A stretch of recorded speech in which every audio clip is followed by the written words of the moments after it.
Lola Mars, bakit po ganun? Bakit po ako iiwan ni Mama? Alam mo ninyo, nakakasiguro ako, mayroong magandang dahilan kung bakit kailangan niyang gawin ito. Pero sabi niya po sa akin kanina, mahal niya daw po ako. Pero meron po bang ganun? Mahal ako pero aalis siya. Kung wala ang isang tao sa tabi mo, ninyo, doon mo malalaman kung gaano mo siya kamahal, kung gaano ka-importante sa buhay mo yung taong yun. Po? Maraming paraan para ipakita ang pagmamahal. Pero gusto ko po siya sa tabi ko. Ayoko siyang mawala. Kuminsan, kahit na masakit, merong kailangan isakripisyo. Kailangan magpaubaya para sa ikabubuti ng lahat.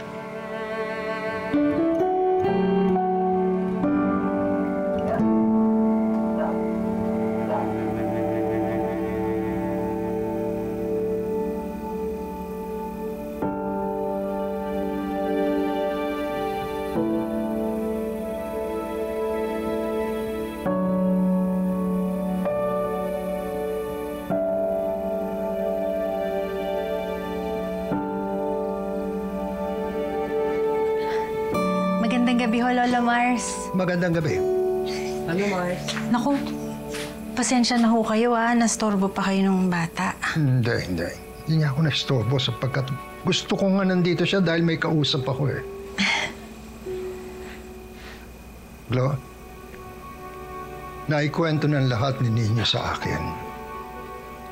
Kung hindi man ako buong-buong sumasang-ayon dun sa gusto mong gawin, naintindihan ko naman dahil yun ang kailangan mangyari. Yun ang tama. Huwag kang mag-alala. Ako na ang bahalang mag-alaga kay Ninyo. Hanggang nandito siya sa bukang liwayway, isa ako sa mag-aalaga sa kanya. Salamat ho Kahit papaano, mas mapapanatag ho yung loob ko na alam kong kayo yung makakasama ng anak ko. Sige. Lakad na at magdasal para matulungan ka kung saan ka man pupunta. Mag-iingat ho ako para sa anak ko, para sa kinabukasan namin. Apo. Salamat ho ulit. Excuse me po. Anak?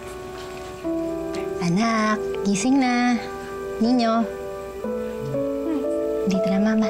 Tara, gising na.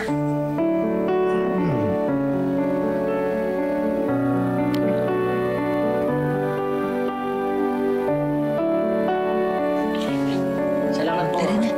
Mars. Salamat ho. Maraming salamat. Bye-bye ho. Bye-bye ka. Thank you, Kamil. Sige ho.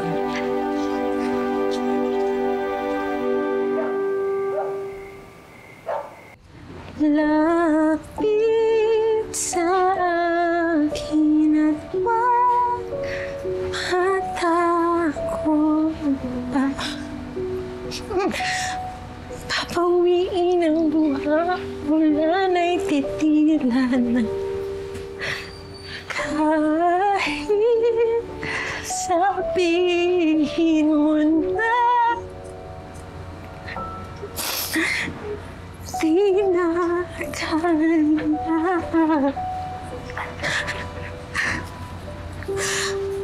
Araw ay sisikat, may bagong liwanag.